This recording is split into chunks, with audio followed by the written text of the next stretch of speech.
টপাৰ্ছসকলে তোমাতকৈ বেছি কষ্ট নকৰে কিন্তু তোমাৰ দৰে সময় নষ্টও নকৰে আৰু তুমিও যদি টপাৰ হ'ব বিচাৰিছা তেন্তে এইকেইটা কাম নিশ্চয় কৰিবা। 1 নম্বৰতে হৈছে পঢ়িবলৈ মন যোৱালৈ ৰৈ নাথাকিবা। মনটোতো বিশ্বাস নাই, অলপ সময় যদি তোমাৰ ভাল লাগিছে তাৰ অলপ পিছতেই আকৌ আমনিও লাগিব।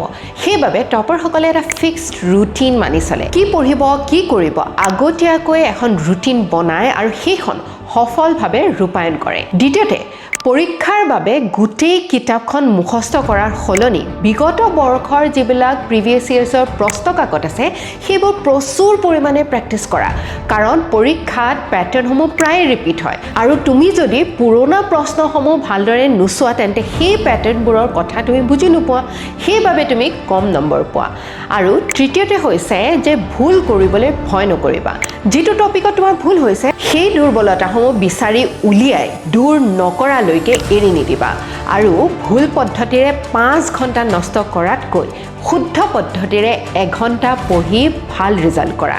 ভিডিঅ'টো ছেভ কৰি থবা যাতে তুমি এইখিনি কথা পাহৰি নোযোৱা। And follow the channel for more such videos. Thank U.